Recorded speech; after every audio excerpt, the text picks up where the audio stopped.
सभी वरिष्ठ पत्रकार भी वरिष्ठ इससे बोलें क्या? आवाज आ रही है ना? अब आ जाएगी। स्वागत। आप मुकेश सैनी हमारे अध्यक्ष हैं। बहुत धन्यवाद है, बहुत धन्यवाद।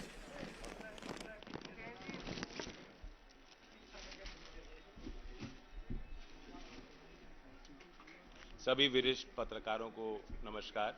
कुछ आने में देर हुई है और शामली जिले के समाजवादी पार्टी और राष्ट्रीय लोकदल के गठबंधन के सभी जो पदाधिकारीगण दिन रात एक कर चुनावी अभियान में जुटे हैं, मैं उनको आभार व्यक्त करता हूं और किसानों की इस भूमि पर माननीय अखिलेश जी का स्वागत करता हूं।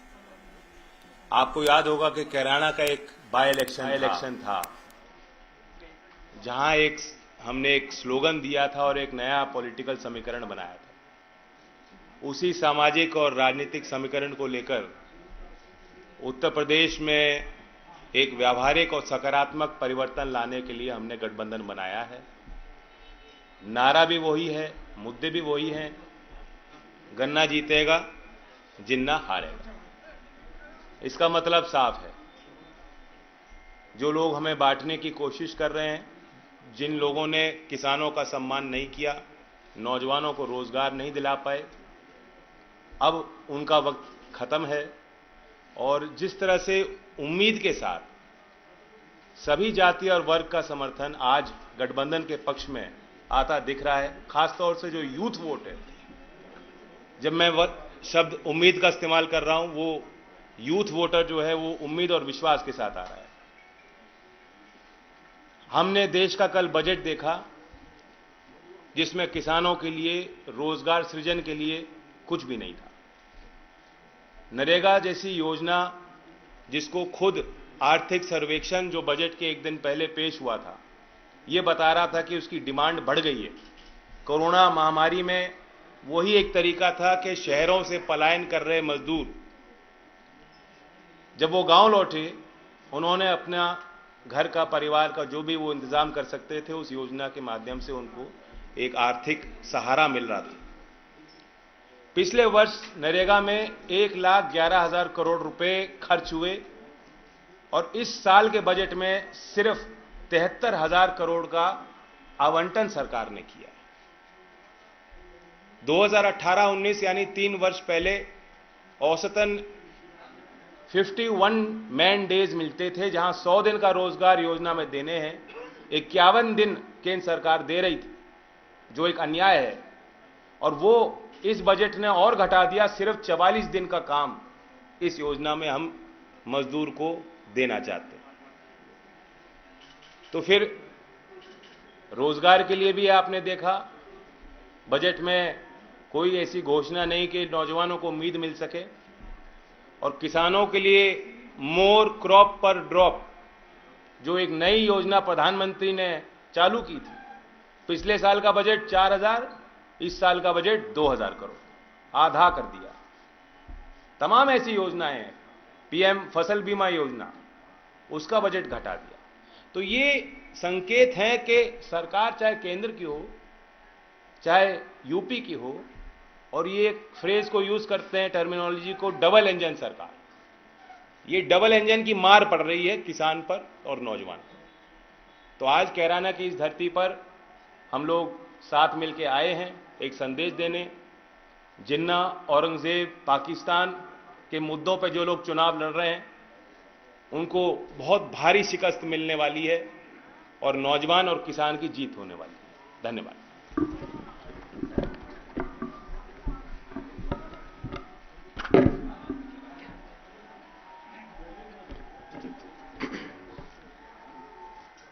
हमारे साथ प्रेस में जयंत चौधरी जी और दोनों दलों के जिलाध्यक्ष, आरएलडी के जिलाध्यक्ष मुकेश सैनी जी, समाजवादी पार्टी के जिलाध्यक्ष अशोक, और हमारे साथ तीनों प्रत्याशी जो गठबंधन के वो मौजूद हैं। मैं सबसे पहले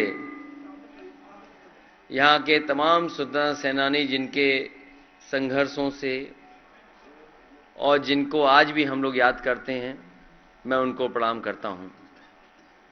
जहां पहले चरण का चुनाव किसानों का चुनाव होने जा रहा है, ये इलाका वो है जहां किसान जागरूक भी है, किसान समझदार भी है, और किसानों के लिए जिन्होंने सबसे पहले एक रास्ता दिखाने का काम किया, उनको आर्थिक रूप से मजबूत करने का काम किया, मैं चौधरी चरण सिंह जी को याद करता हूं। उनका लगातार अपने जीवन में जो प्रयास रहा, उनका लगातार जो संघर्ष रहा, उससे आज किसान जागरूक है। जहां चुनाव होने जा रहा है, ये भाईचारा बनाम भारतीय जनता पार्टी चुनाव है। ये चुनाव भाईचारा बनाम भारतीय जनता पार्टी चुनाव इसलिए मैं कहता हूं कि आज उत्तर प्रदेश के किसान, नौजवान, व्यापारी, हर वर्ग के लोग नेगेटिव पॉलिटिक्स को हटाना चाहते हैं। जो नकारात्मक सोच से राजनीति करना चाहते हैं, उन्हें हटाना चाहते हैं। और आपने पूरे उत्तर प्रदेश में देख लिया है, इतना आक्रोश और तिरस्कार किसी भी नेता का नहीं हुआ होगा जितना भारतीय जनता पार्टी के विधायक और उनके लोगों का हो रहा है।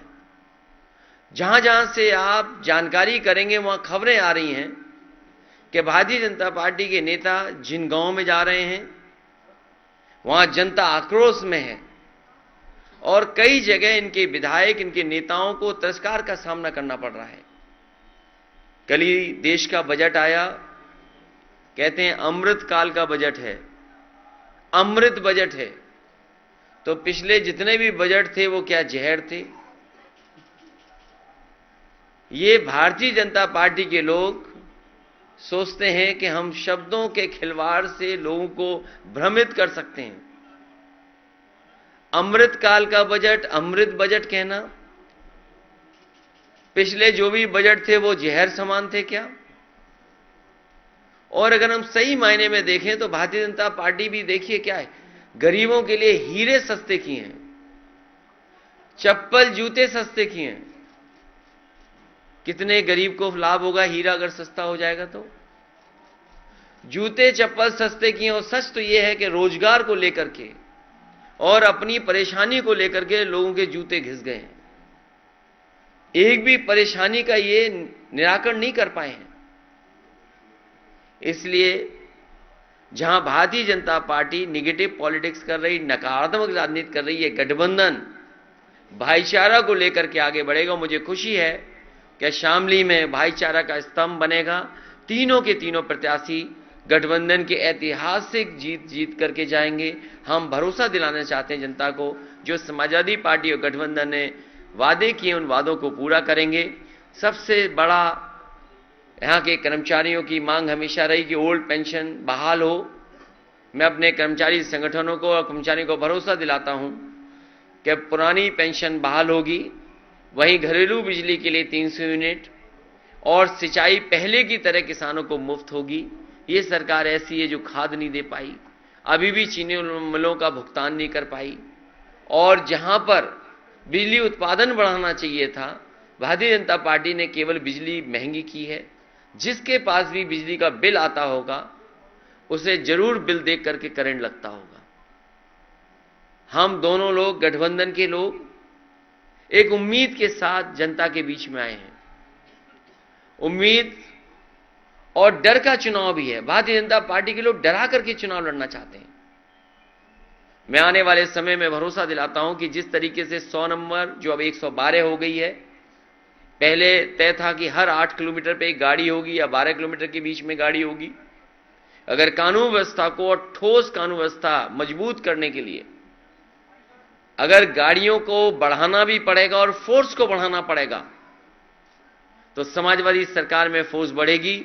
अभी तो पुलिस को जो इंतजाम किया था कि 15 मिनट में पहुंच जाए, 20 मिनट में पहुंच जाए, लेकिन जब गाड़ियां दुगनी हो जाएंगी तो मैं समझता हूं पुलिस का रिस्पांस सिस्टम जो बनाया था समाजवादियों ने, वो कम समय में मदद के लिए पहुंच जाएगा और जो भी कानून व्यवस्था के साथ खिलवाड़ करेगा उसके ऊपर सख्त से सख्त कार्रवाई होगी। मैं ये भरोसा दिलाता हूं। इन्हीं शब्दों के साथ मैं एक बार फिर शामली की जनता से और आसपास के हमारे जितने भी पहले चरण के चुनाव हैं, मैं अपील करता हूं अपने प्रेस के साथियों के माध्यम से कि एक एक प्रत्याशी को जिताने का काम करें।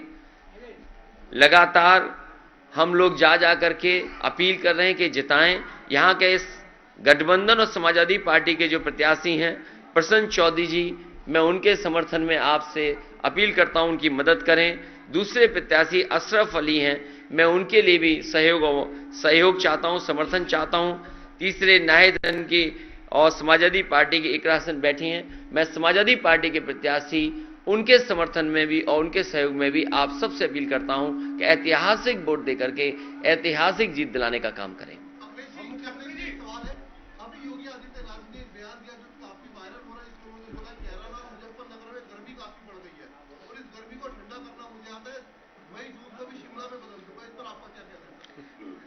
आप मुख्यमंत्री जी से क्या उम्मीद कर सकते हो?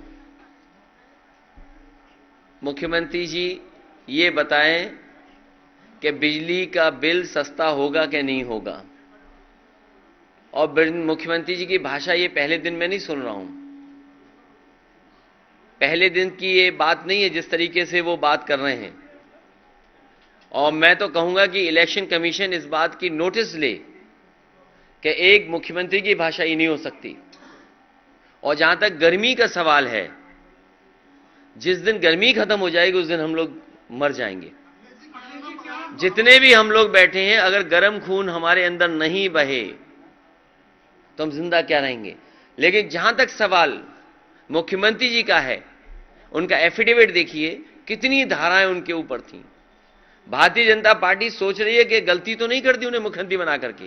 तो ये जो मुख्यमंत्री जी के अंदर गर्मी आ रही है, वो इसलिए गर्मी आ रही है कि ये टिकट जगह जगह मांग रहे थे, इनकी मनपसंद टिकट उन्हें नहीं मिली, उन्हें वापस उन्हें घर भेज दिया गया है। प्रधानमंत्री जी ने इन्हें पैदल पैदल चलाया।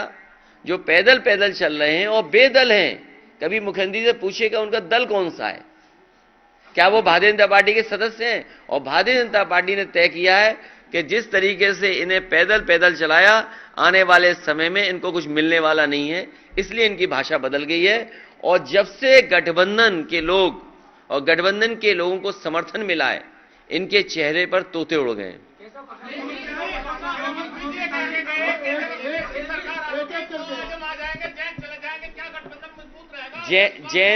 जयंत चौधरी जी का जो सम्मान है, पहले चुनाव से हमारे साथ हैं और लगातार समाजवादी पार्टी उनको वही सम्मान देती रहेगी। सवाल यह है कि भारतीय जनता पार्टी घबराई हुई है कि किसान इस बार समर्थन कर रहा है गठबंधन का, और किसान ये महसूस कर रहा है कि उसके मान सम्मान का चुनाव है। क्या लोग भूल जाएंगे वो जीप चढ़ा दी गई किसानों के ऊपर जिनकी जान चली गई? क्या भारतीय जनता पार्टी के पास उसका जवाब है कुछ?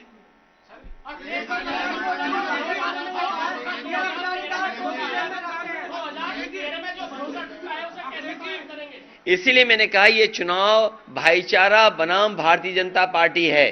भारतीय जनता पार्टी की नकारात्मक राजनीति है, उनके हर भाषण में नकारात्मक देखोगे आप। लेकिन इस गठबंधन के साथ उम्मीद है कि किसानों की सिंचाई माफ होगी, हमारे कर्मचारियों को पुरानी पेंशन बहाल होगी और बिजली घरेलू माफ होगी, किसानों का 15 दिन में भुगतान होगा। मुझे याद है जिस समय संकट था, पेमेंट नहीं हो पा रहा था, बजट से पैसा दिया गया था, 2000 करोड़ रुपया किसानों को बांटा गया था। आने वाले समय में तय किया है कि चाहे फार्मर्स कॉर्पस फंड बनाना पड़े, फार्मर्स के लिए कहीं से फंड अलग से रखा जाए जिससे कि किसानों को धरना न देना पड़े, ये व्यवस्था लाने का काम समाजवादी लोग करेंगे।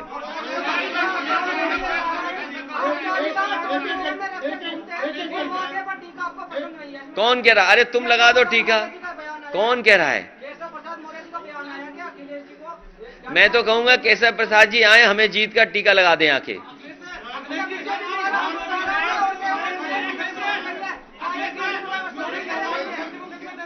हैं? ये देखिए वो कंफ्यूज हैं। जब से हमारी और जयंत चौधरी जी की केमिस्ट्री, मैं मैं कई बार देखता हूं नौजवानों को अपनी नौकरी को लेकर के या खेल में कहीं न कहीं प्रतिभागी के रूप में शामिल होने के लिए देखता हूं, सड़क में, खेत में या जहां भी टेम्परेरी व्यवस्था कर लेते हैं। मैं सभी खिलाड़ियों को भरोसा दिलाता हूं, जिस समय नेताजी ने शुरू किया था यश भारती सम्मान और लगातार खिलाड़ियों को दे रहे थे, उनका भोजन, पौष्टिक आहार बढ़ाना, स्पोर्ट्स फैसिलिटीज को, स्पोर्ट्स इंफ्रास्ट्रक्चर के लिए मैं ये भरोसा दिला सकता हूं कि वेस्टर्न यूपी में बड़े पैमाने पर लोग जाते हैं खेल में और खेल में रुचि रखते हैं। आने वाले समय में अगर हमें ब्लॉक स्तर से नीचे भी जाना पड़ा दौड़ने के लिए और सुविधाएं देने के लिए, स्पोर्ट्स इंफ्रास्ट्रक्चर बनाने के लिए, तो समाजवादी पार्टी विचार करेगी। मैं आपको उदाहरण दे सकता हूं, बागपत में सुखिंदर तोमर अर्जुन अवार्डी प्लेयर थे। एक बार उन्होंने कहा कि उनके गांव में बहुत से बड़े खिलाड़ी हैं, वो चाहते हैं कि एक स्टेडियम बन जाए। उसी समय सरकार ने फैसला लिया, आप पता करिए, वहां पर स्पोर्ट्स को लेकर के और खासकर कुश्ती को लेकर के एक अच्छा इंफ्रास्ट्रक्चर तैयार कर दिया है। आने वाले समय में वेस्टर्न यूपी में स्पोर्ट्स इंफ्रास्ट्रक्चर के लिए अच्छा काम होगा और प्रायोरिटी पे काम करके समाजवादी पार्टी दिखाएगी।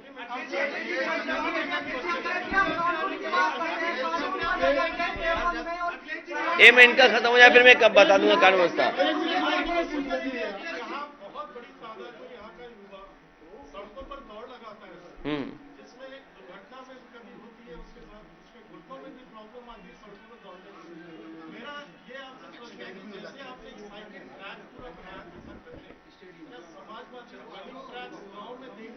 अगर मैं ठीक है, मैं पत्रकार साथी का सुझाव है, क्योंकि मैं मैनिफेस्टो में ये चीज लाना चाहता था, लेकिन क्योंकि आप शामली में सवाल पूछ रहे हो, क्योंकि बच्चों के पास बहुत अच्छे शूज नहीं होते हैं और क्योंकि वो बहुत ज्यादा रनिंग करते हैं, उनके पास कोई एडवाइस करने के लिए, सलाह देने के लिए भी कोई ऐसा एक्सपर्ट नहीं होता है, तो वो जो प्रयास करके अपने ही से सीखते हैं। मैं भरोसा दिला सकता हूं कि गांव स्तर पे भी अगर हमें रनिंग ट्रैक देना पड़ा, लेकिन उसमें जमीन की थोड़ा सा मदद, सहयोग अगर ग्राम वाले करेंगे तो बहुत ज्यादा पैसा खर्च नहीं होगा।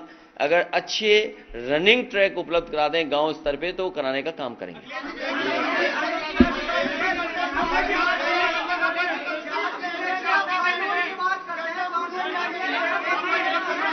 अरे ऐसे तो किसी का सवाल नहीं सुन पाएंगे।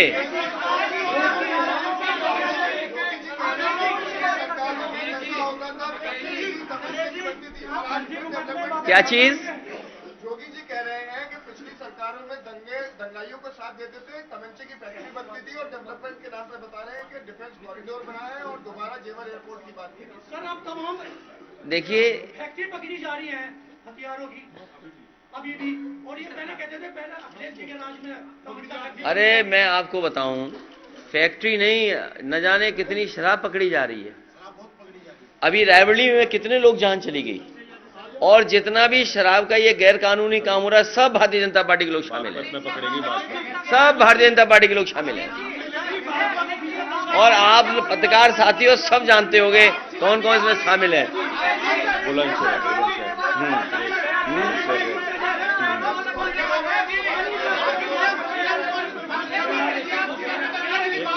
क्या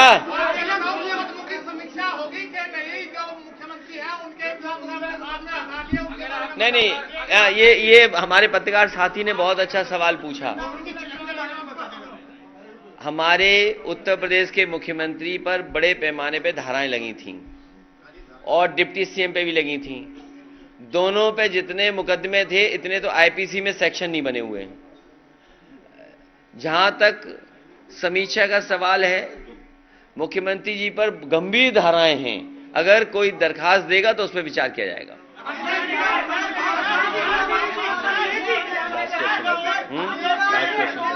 अब आप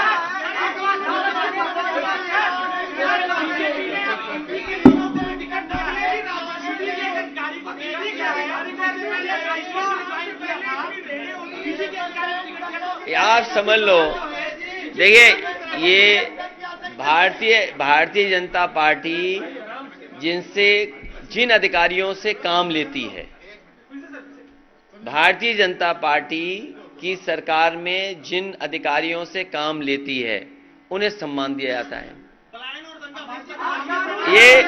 ये जो हमारी दोनों की केमिस्ट्री है, इससे अनर्गल बातें कर रहे हैं वो।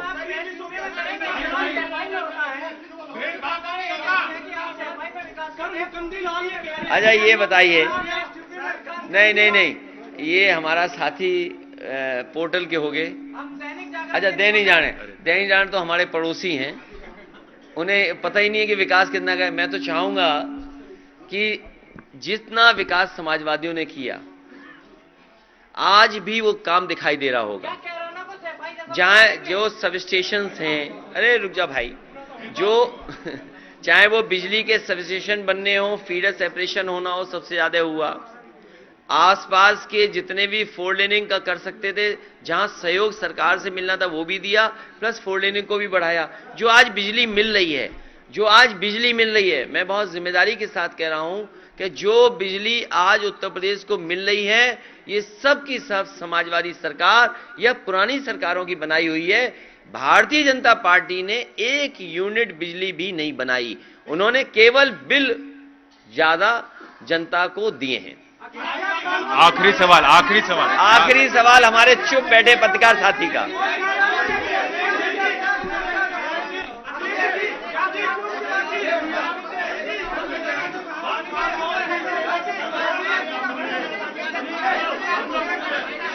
एक मिनट उनका ले लें। उनका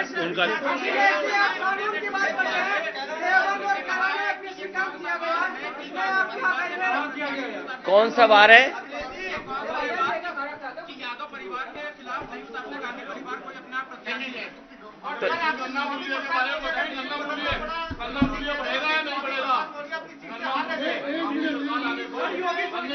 अच्छा गन्ना को क्यों नहीं बढ़ाएंगे? गन्ना को क्यों नहीं किसानों को खुशहाल बनाएंगे? किसानों को खुशहाल बनाने के लिए, लगातार उनकी मदद करने के लिए, आर्थिक रूप से मदद करने के लिए गन्ने की कीमत बढ़ेगी। और जब भी समाजवादी आए होंगे तो गन्ने की कीमत बढ़ी होगी। ये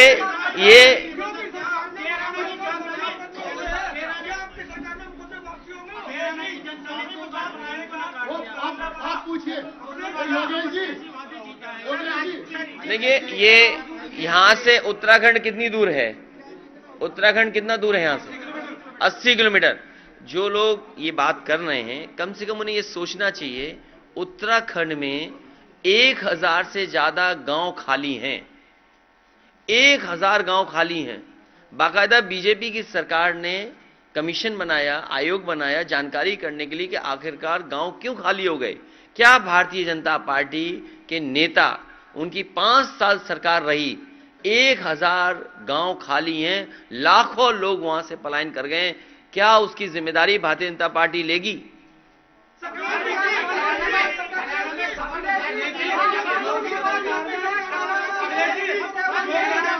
कैराना से लखनऊ पहुंचने के लिए एक्सप्रेसवे बनेगा जो कम समय में पहुंच जाओ। मैंने अच्छा आखिरी बात फिर हम लोग जा रहे हैं।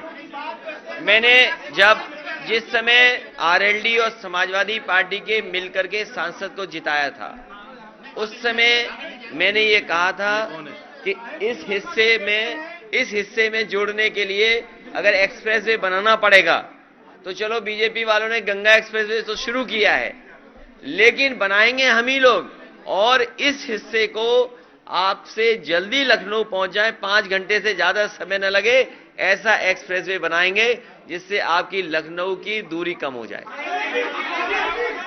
एक मिनट पूछिए, क्या कह रहे हैं? वो कहते हैं कि जाटों के नेता हैं, बात जाट की करते हैं, लेकिन मुसलमानों को देते हैं। अरे ये कोई उनकी कही गई बात पे मैं क्या जवाब दूं? और वो विद्वान आदमी है दिल्ली वाले, मैं क्या उनका जवाब दूं? हम देते हैं टिकट, जिसकी भागीदारी होनी चाहिए, सब वर्गों को हमने टिकट दिया। अगर आप गठबंधन के प्रत्याशियों को देखोगे, सभी जाति के लोगों को मौका मिला। नहीं, आपने लखनऊ, एक मिनट, मैं एक बार कहूं पत्रकार साथी, भाई ये बताओ, पति पत्नी की टिकट क्यों काट दी? भाई ये हमसे टिकट पूछ रहे, हमने किसी को क्यों टिकट दे दी? भाई ये बताओ, जो रात भर लोगों को सोने नहीं देता, नहीं नहीं नहीं नहीं, वो बात नहीं है, झगड़े वाली बात नहीं है। जो एक व्यक्ति रात भर किसी नेता को सोने नहीं देता था, कभी किसी घर, कभी किसी घर, कभी किसी घर, और नेताओं को तोड़ता था। भाई बीजेपी के लोग बताएं, पति पत्नी को क्यों घर बैठा दिया? कम से कम दोनों की मिलाप करा दें आप। चलिए, जयंत हमारे साथ होंगे।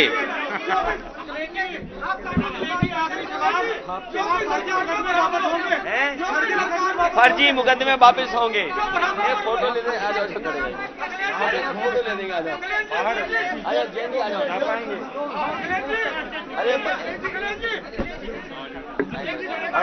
आ जाओ, सब लोग आ जाओ, आ जाओ ना।